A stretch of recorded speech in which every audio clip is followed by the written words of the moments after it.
call our work session that is being held virtually via WebEx of January 11th, 2022 to order. And we have one item on the agenda, which is organized collection update and residential organics credit. So I will pass it to City Manager Katie Rodriguez. Thank you, Mayor. Happy New Year, everyone. I think it's really appropriate that we are discussing organized hauling because I feel like that was the biggest project in 2021, and I feel really proud of the work that we did in 2021 on this. And our hero on that is our sustainability specialist, Rachel Lindholm. So I will let her make the presentation. Thank you, City Manager Rodriguez. I'm going to share my screen here and let me pull up the presentation.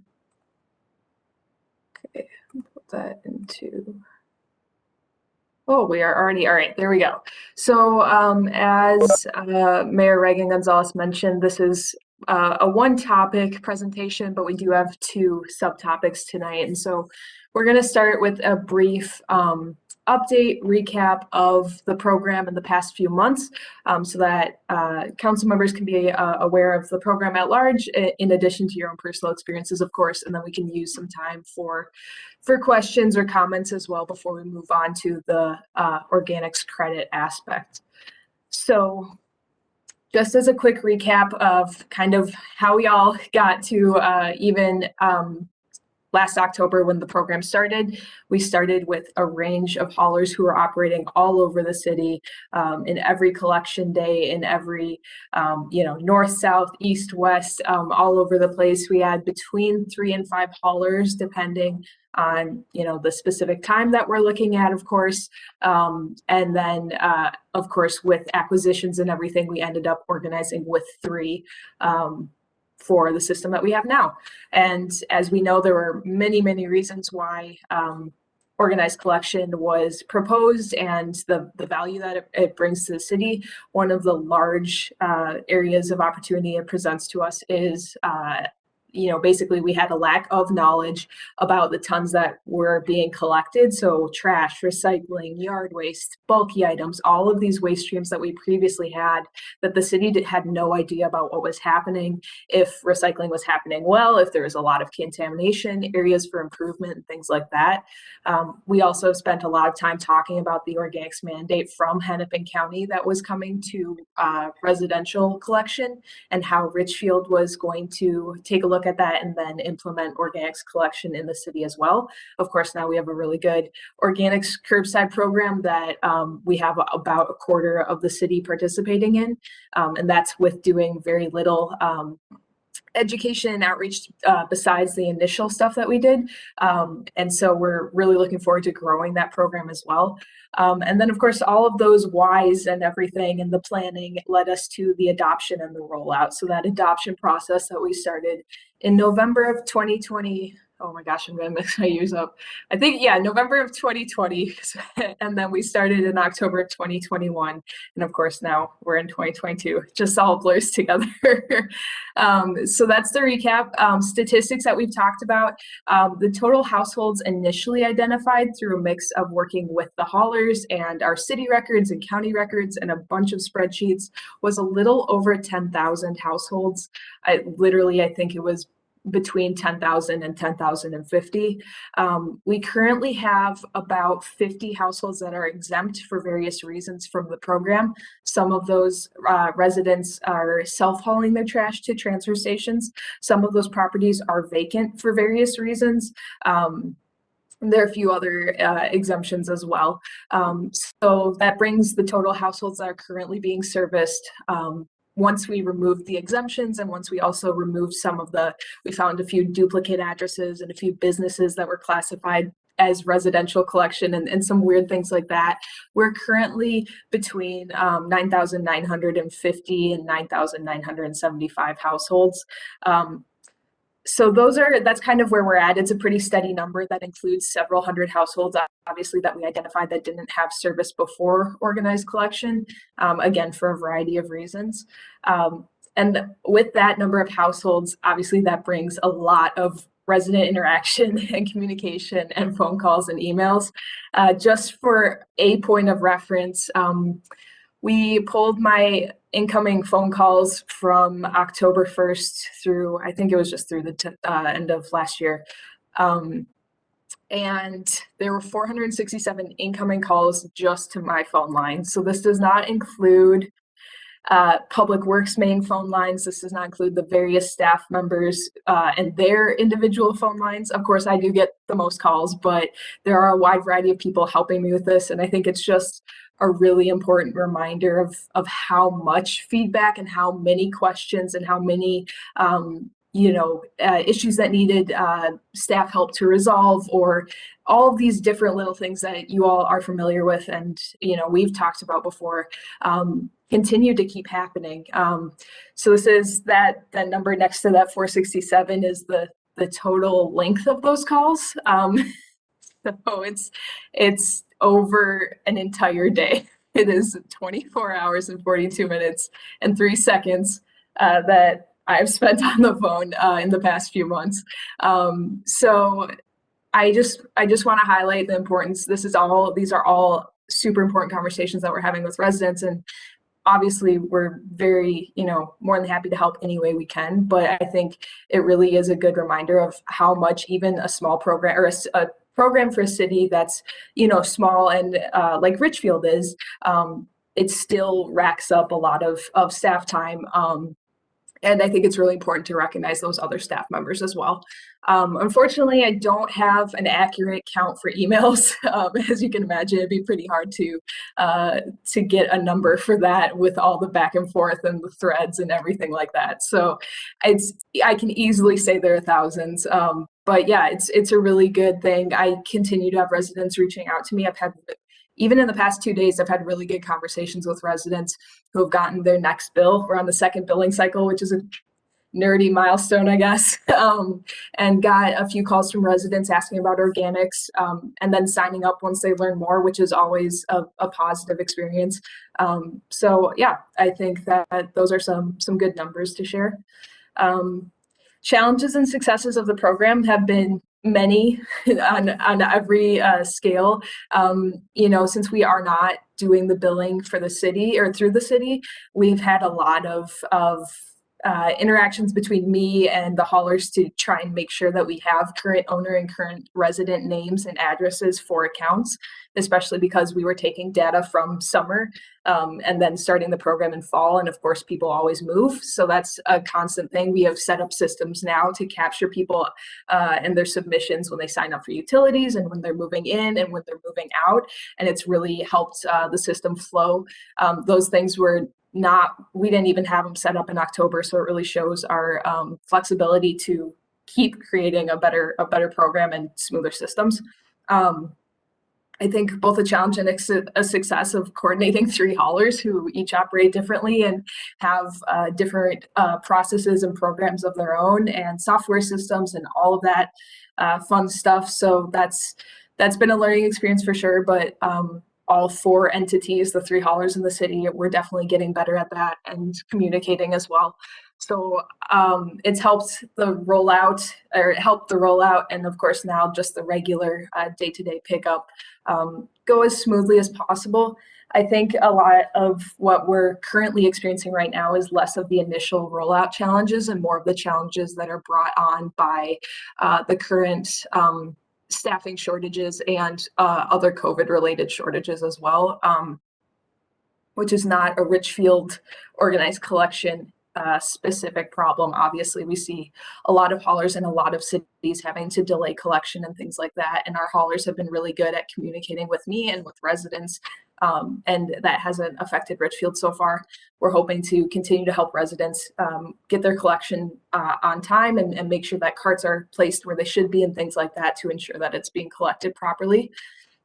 So a lot of this has been pivoting and dealing with those one-off situations or unexpected processes like walk-up lists. We had a little bit of an issue with one of the haulers making sure that they had the right addresses on their list and things like that. So just having those things come up and being able to pivot and deal with a hauler specifically or all 3 if needed has been a good success.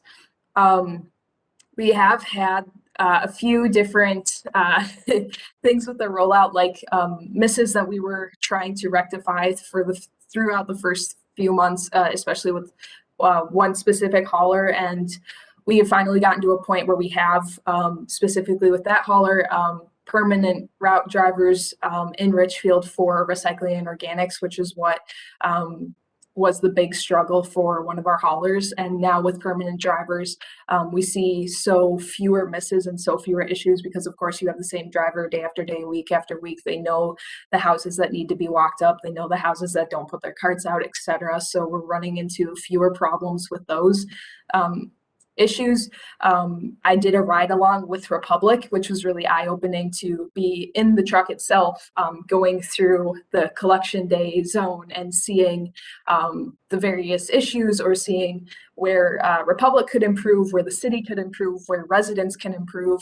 And I think that was a really good conversation for me to have, both with the driver that day, as well as Republic's operations staff later, to say, here's what I noticed, here's what we can do as a city to help with these issues, and here's what you can do as the driver and the hauler and things like that. So really putting those structural changes into effect. And then obviously, I've already mentioned it, resident communication and interactions. There are always challenges, there are always successes.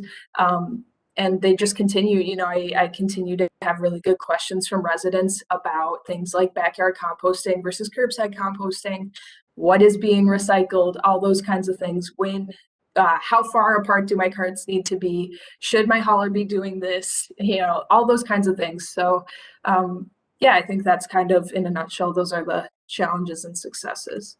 So before we move on to the utility billing credit, I did want to stop sharing and see if there were any questions or comments about the program so far. Thank you so much for that presentation, Rachel. It's just unbelievable how many hours, and that was not even that good of an estimate, because there were so many more back and forth and so many additional calls and emails. So that was really just a little fraction probably of what you actually did and other staff. So that's a huge undertaking. Thank you again for doing all of that work. Any questions from council members before we move on? Councilmember Whalen. I'll just echo that, and I know part of this phenomenon is that people are learning they can reach out to you, which is great, but I just will share that I have been getting far fewer questions or confusion from residents. I certainly am still hearing folks who are excited, especially about composting. I know a couple of our applicants for the Sustainability Commission talked about that as one thing they were energized by. So yeah, just again, we'll echo the thanks and say I think, especially given how we've seen this play out in some places, that it's been incredibly smooth, and I appreciate the parts that weren't smooth, all of the work staff put into getting that figured out and rectifying it as best as possible, as quickly as possible. Absolutely. Other comments or questions from council? Okay, we're good to move forward. All right, let me reshare my screen here.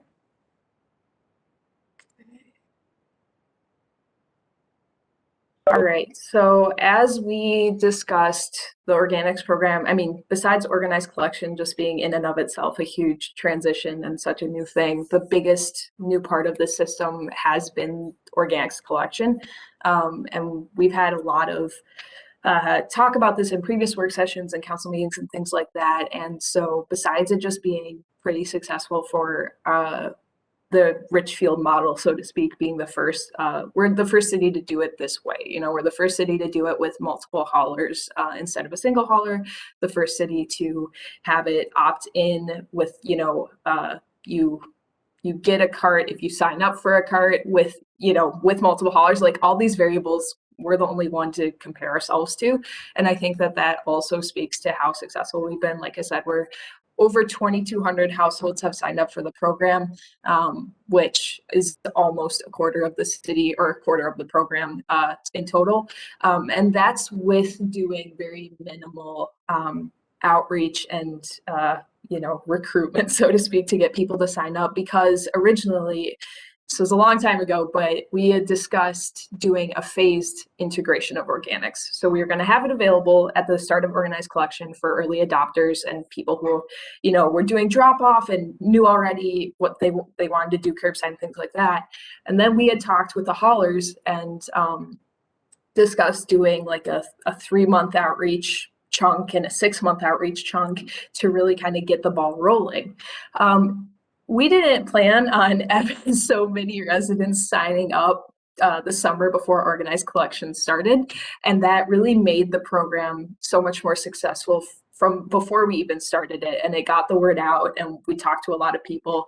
And so we kind of, for the time being, we nixed that phased outreach program, or to get those 3 or 6 months or whatever we were going to do. We hadn't even planned it yet because the pre-program was so successful. So that being said, that's just a reminder that as the weather warms up this year and we get more into spring and summer outdoor weather, outdoor events, more programming, hopefully, depending on COVID, of course, we are planning on ramping up our actual organics outreach and doing more of that, phased education, so to speak, to really get out there and talk to residents more now that the program's established and we have so many households doing it and we can point to the successes of the program and things like that. So along with trying to get, obviously more residents interested in participating in the program and seeing the benefits and reducing their trash and saving money and all those things, we've also started looking at what can we do to just improve the program already. Nothing's ever perfect. And so we've come up with a few things. One of them is that we will be providing compostable bags this year to residents. We're still waiting on shipments, with COVID and everything. We should be getting them hopefully this week, actually, and then planning for that system and pickup and letting residents get bags. Again, it all depends on this variant, especially. So we'll stay tuned to that, and then we'll pass out more information social media wise and to council members, of course, and other outlets for residents to know when that's happening. But obviously the topic tonight is the utility billing credit, and this is something that we talked about previously, I believe in previous work sessions, but definitely throughout the organized collection conversations. As you probably are aware, Ridgefield used to have a recycling credit on the utility bills. It was just a few bucks a quarter. That came from funding from the county, and it was just a hey, thanks for recycling kind of thing. And that, as the funding from the county decreased for recycling, that ended up being eliminated a few years ago. But we want to bring it back. We want to bring it back specifically for organics collection. We get separate from recycling. We get separate funding from the county for organics related initiatives. And in particular, what we're going to be talking about tonight is a portion of funding that we received in late 2021. And the thing that I want to stress for council is that this is we're mostly talking about 2021 funding right now. We will get funding every year, but it's going to look a little differently starting this year because Hennepin County's policy has changed a little bit. So we're actually going to be getting more funding this year than what we're talking about in this presentation tonight, but the structure will remain the same. We'll go through the process when we get the 2022 funding to figure out how much that would be per household. The crux of it all stays the same. Yeah, basically for real hard numbers, in late 2021, the county awarded the city a little over $32,000 in organic specific SCORE funding. We didn't know we were going to receive this. It just so happened that the launch of our program coincided nicely with the county's, funding timeline, and they, kind of surprised us and said, "Oh, here's your money for getting organic started." And so we're obviously recommending the use of this 2021 funding as a resident credit for the Curbside Organics program. You see lovely cards from 2 of our haulers there. And so there's 2 options for this funding, and these options will pertain to years going forward. But again, it's just the 32 grand is not the number that we're going to have for 2022. So just keep that in mind. The first option for this credit is to credit all households in organized collection. So this would include every single household who are not currently or actively participating in organics collection. These are rough numbers. I mean, the county funding is accurate, but we would need to make sure that the 9,950 households that shouldn't have a dollar sign are accurate. So it's roughly 324, 325 per account. Again, it would just depend on the total number of households in the program. The point, like I said, this does offset the cost for those who are not participating in the program currently, which could encourage them to participate. You know, we're lowering the cost. They see that they can get compostable bags if they're participating in the program. It kind of further reduces some of those barriers. So that's a point. 2 points. You are offsetting those who are not participating, but it could encourage participation, which is obviously our goal. The second option is to credit households that are only the households who are participating in organics collection.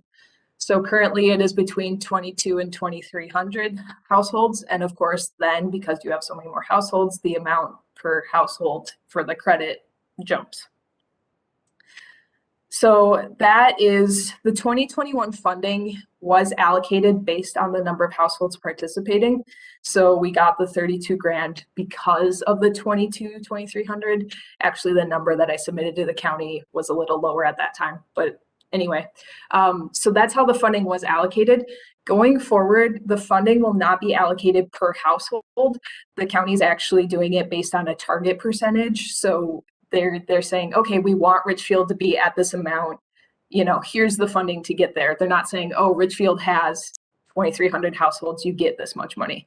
So that's why I really just want to make it clear that this 2021 funding is just structured a little differently, if that makes any difference to council. Going forward, like I said, it's not, the funding won't be allocated based on the number of households that are participating. So just, those are the two options. I don't think in terms of staff implementation, I have to check with our staff with Logis and everything. I don't think one is easier than the other in terms of applying credits. So I don't think that that should factor into any advice or direction that council gives.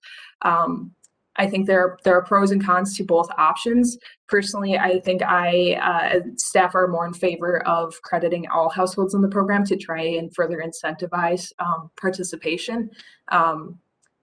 It does show that, you know, the city is clearly trying to make this as equitable a program as possible. But like I said, there are pluses and minuses to both options, and I'm hoping that tonight staff can get direction from council on knowing that we have this chunk of funding specifically for the 2021 year that we want to get out to residents as soon as we can, because we know that we're going to get 2022 funding as well. Just curious on what council's opinion is and direction as well. Thank you, Rachel. Do you want to get that feedback right now? Yeah, or questions, whatever, you know, if you have questions about, you know, any of these ideas or numbers or anything, more than happy to talk about that too.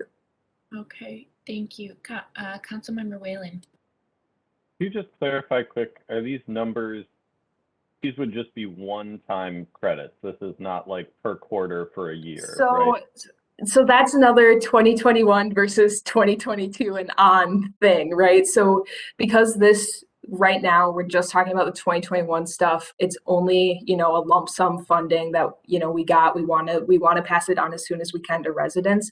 Again, it's really going to depend on Logis and logistics for utility billing. I would prefer to do a 2021 one-time credit. It's also, you know, depending on the amount, it doesn't necessarily make sense to break up if 324 is the credit amount, to break that up amongst multiple quarters. But when we're talking about 2022 and on, that will be something that we'll have to discuss in the future if we want to go back to the recycling credit model, which was per quarter, or if we just want to do a one-time a year thing. And I think honestly, that will probably depend on what needs to happen for utility billing.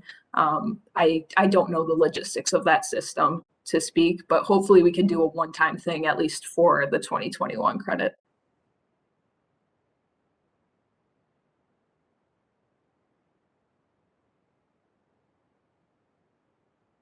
Mayor?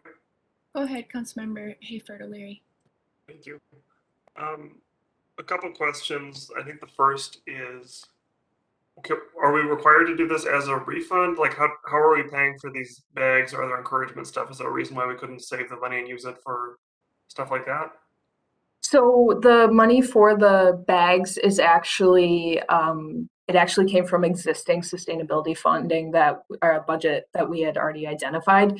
And so the original idea was to use the county money for the bags, but then once we realized that we had a little money left over at the end of last year to spend, we realized that it was enough to pay for the bags itself, and then we could use the county funding this year entirely if council so chooses for credit. Going forward for 2022 and on, I think it would make sense to look at not using the entire county funding for a residential credit, but I mean, realistically, like our funding for this year, I don't have the number off the top of my head, but it's more than double the 32 grand. So we have a lot of room to spend money on education, to spend money on bags, as well as, to continue a potential credit as well. So. Okay, thank you. And then I'm just curious with this option one, you believe it would encourage others to participate in the program. And I'm not sure if everybody's mind works this way, but for some reason, when we were talking about initially about whether to include organics in the base charge or have it be like a line item charge, well, I guess it is a line item, but you know what I mean, charge only to those who are participating. We sort of talked about the desire to not, financially disincentivize doing the right thing. And I would think here, if we want to financially incentivize responsibly managing your waste, the credit would more fairly go to those who are participating. I guess I'm particularly given how low the credit is, I'm just not clear on the mechanism by which people getting $3.24 are going to think I should sign up for organics. And that sounds argumentative, but actually I'm curious if you could walk me through why you're thinking that. I mean, honestly, some of it comes from just conversations with residents and saying, even though, in our research and other cities, we know that $5 a month is a very competitive rate for organics collection, and it is the cheapest service out there. Many residents do not have that knowledge or experience or just opinion that it is a cheap service, that's worth that. And I have heard from some that, have said, well, if it was cheaper, if I didn't notice it as much, I'd participate. I personally, I don't know if I can explain it, but just from hearing conversations that it would be something if they didn't notice it as much that they would consider. I just think more so it does speak. I understand what you're saying, Councilmember. I do think it does speak to the equity of the program that we were trying to establish by having all residents pay the same amount. But you have a point. It's about incentivizing versus disincentivizing waste production or responsible disposal and things like that. So, like I said, I mean, there's definitely pros and cons to both options, or arguments to both options. Just to ask a really frank question, if we were to go with option number 2, do you anticipate getting a lot of complaints about that from those not receiving the credit? Yes. Okay, so I would say that I'm pretty neutral. If it weren't for that, I would say option number 2 seems fairer just because that's the basis of the credit and we're trying to incentivize it. So I have a slight preference for option 2, but option 1 seems fine. And if it makes your life easier, I'm fine with that personally. Appreciate it. Feedback from other council. Oh, I see. Councilmember Seppel has her hand up. I could live with either option. I think you could make arguments for both of them. I would tend to lean a little towards option 1 because we said, well, we're charging everybody across the board. So I would think the refund should go back to everybody across the board. That would be where I would lean, but I could live either way.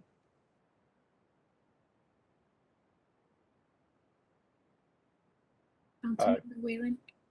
Yes, thank you, Mayor. I would say my initial thought went somewhat with Councilmember Hayford O'Leary, that it seems like I have a slight preference for option 2, not a strong one. Again, just to incentivize being in it. I don't know if you'd start running into people who think it saves them $14 to just store a bin at their house and not do it. I don't know if that would come up. The other thing that I would think of is that I've talked to a few folks who were frustrated about the organics charge, specifically because they compost in their backyard, which we had a good conversation about what can go in organics, that can't go in backyard compost, had a good conversation about how they still, and the whole community still benefits from the people who are organics recycling, even if they themselves are not doing it. But I do wonder if that would create more complaints specifically to, like, I compost, but not in this exact way. But I do agree that a one-time credit of $3.24, I think the people who are most frustrated by that, having talked to a few of them, that might seem more like an insult than anything. That it's just for them, they keep talking about it, $60 a year, and now they're getting $3 back. So it's not nothing. I guess my biggest question though is digging a little bit more into what I think Councilmember Hayford O'Leary was starting to ask is well, one, long term, I wonder, especially if we did option 2, I think the number of what that credit is would change from year to year, which is fine. But if it is just going to steadily get lower and lower, which is probably likely given how the recycling one went and phased out, I do wonder if there are other uses for this. And I say this knowing that, I mean, the other feedback we got from residents is that for some people, $3 or $14 is significant, and that is meaningful and it matters to them. But I do wonder about some of the other sustainability goals relating to this, specifically, like, what are the opportunities for multifamily housing, many of whom don't even recycle, let alone organics recycle. So I guess I'm just curious if there are other opportunities for this money or part of this money that staff or Rachel are aware of that would be worth considering. Yeah, I mean, there's definitely, thanks, Councilmember, there's definitely more opportunity for this money, and that's where I think, it's important to distinguish 2021 and the future years are a little different, but it's also important to say that they are very similar. So the funding that we'll get, at least Hennepin County's policy from 2022 to 2025, will be steady money. So if option 2 was chosen and we followed this for future years, the credit would decrease, but that would only be because the number of households participating are increasing. It's not because the county money would decrease. Whereas if we stayed with option 1 for 2022 and on, the credit would stay the same. I mean, it's not going to stay through 24, but the number of households is not really changing much. So that credit would stay the same, and it would be more depending on how much of the county funding we choose to allocate towards this credit idea if we choose to continue it. I think what I briefly mentioned and what we're kind of looking at as staff is once we get a larger pool of funding for 2022 and on, is taking some of that, if we continue the credit, that's what we've been thinking of if that happens, and then not fully using it for the credit, because it's a lot of money that we can use in education and outreach in other areas. There are a lot of accepted uses from that the county allows with this funding, but the one big thing is that it has to be organics. So we could use it for multi-unit organics, even just like multi-unit education, and saying, connecting residents to drop-offs, or trying to, see if they want to start it in their buildings or things like that. Mailers, flyers, compostable bags, we have those countertop containers that we've been giving out to residents, things like that. There are a wide variety of accepted uses. I think the point was just, that a larger credit might encourage other people. I agree, maybe 324 as a one-time credit, it might not, people are going to have different opinions on that amount, but I think the general goal was to hopefully use more of the funding in the future to kind of bring it up to more of what that recycling credit was like. Thank you. Other comments or questions? City Manager Rodriguez. Thank you, Mayor. Another important consideration is our contract with the haulers goes up the more people that participate in the organics program. And I don't know those. I think the first threshold is 30%. Is that correct, Rachel? Yep. And we had talked about if it goes to 30% and then it costs more in order to continue with that program, that the city may consider using some of this money to bring that down to keep it at $5. So just wanted to remind everyone about that. That's a really good point that I can't believe that I forgot. I do think that that's really important. Currently, like I said, we have less than 25% participating, but 30% is not that far away. And we can go through the whole price bracket of organics, or we can talk through that if that's something that would be helpful. But prices are going to rise for services because of inflation and the annual escalator. But in addition to that, at various thresholds, we have that price increase for organics. And that was something that, helped us in the negotiations. And it is something that we want to try and mitigate as much as possible. We don't want to penalize people for participating. And of course, more participation means that eventually the rates go up. So I agree with City Manager Rodriguez. This is a good use of that money to kind of mitigate that increase in the future as well. And I'll just add my feedback on the two options. I could go either way. I think I may be leaning a little more towards option number 2 as well.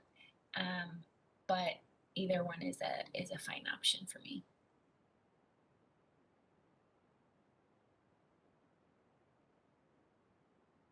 Okay, so that was the end of the presentation. Is that correct? Yep. Okay, and then do we need any other direction from staff? Do you want to do just a quick summary of what you heard from council, and I can then open it back up to council and see if there's anything else that we want to add? Sure. Basically, what I'm hearing from the 4 council members who are present was of both options, there's not super strong consensus from one towards the other. I've heard from multiple council members that they are favoring option 2, but would be okay with option 1. And then, of course, a council member who was a little bit in the opposite direction. So I think it's good for me to know that. It's good for me to know that either way that we go with this, there's council support. And I agree. There's definitely arguments to be made for both crediting all households in the program and versus just crediting those that participate.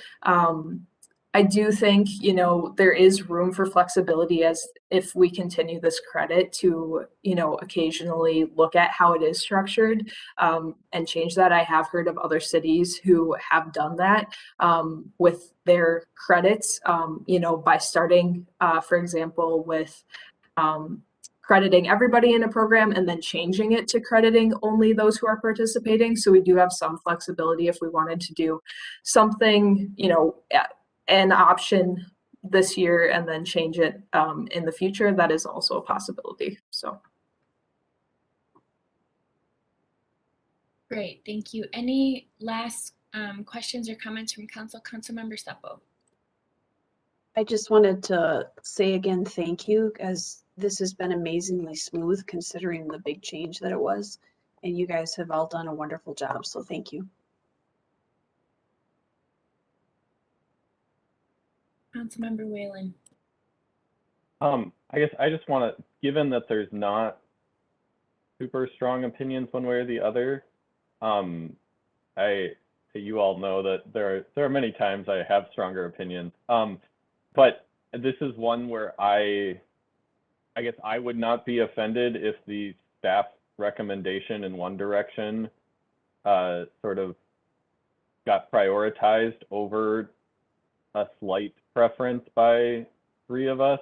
And I guess I'm just would appreciate more kind of clarification from staff of how strong that recommendation was from your side. And I'm okay if that is the direction we want to go, but I guess I would rather talk through that than leave with kind of this nebulous non-decision. Sure, I can speak to that a little bit. Honestly, the recommendation to credit everybody in the program was based on a few things. It was based on following the structure that the recycling credit started. That credit went to everybody, even residents who had no recycling service. You know, and in some ways, it was to hopefully show that we are looking at different ways to structure the organics program and to encourage residents to participate and to extend the credit to everybody who's or everybody in the program, not by separating those who do from those who don't. Like I said, more of the equity lens. I think it's important to note that there are several thousand people or households who are participating, and that is huge. I mean, they have to opt in to do that. That takes action on their part, certainly.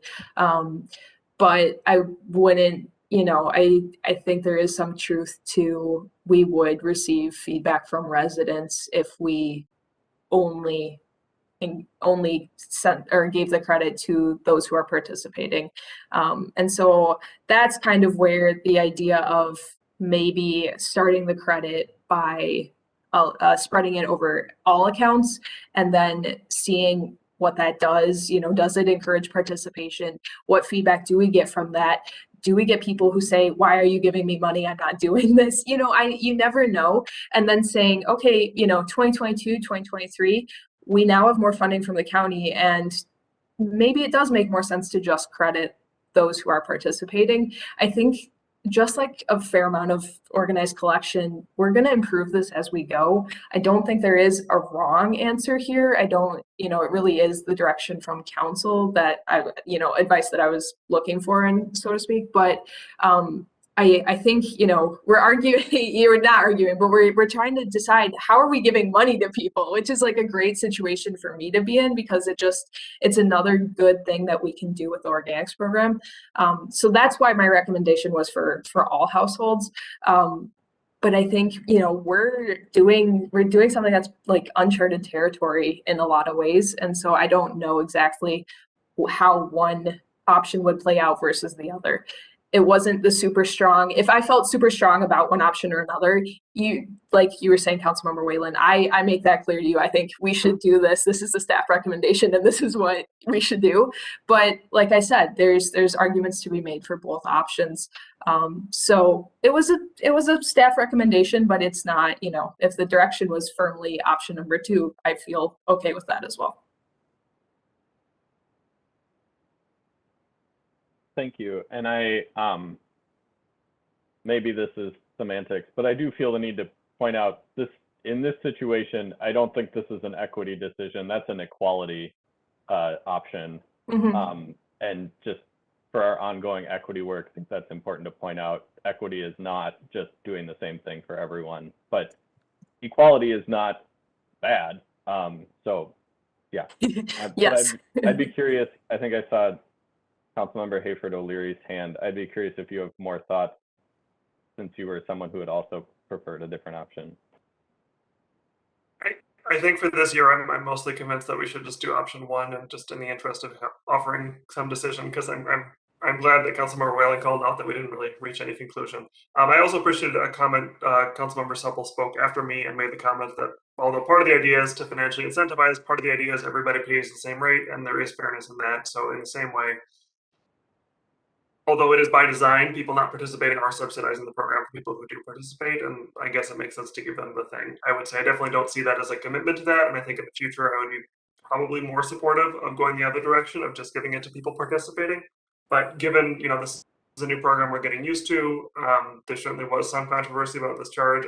And especially just thinking if it's going to be more staff time to defend this for $11 difference, between people, the households who get the thing. I just don't think that's worth it. So I vote option 1, which we're not voting, but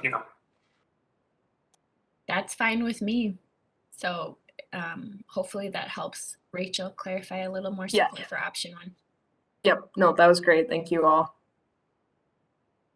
Great. Thank you for the additional conversation. Any other items on this? Any other questions? I don't have anything.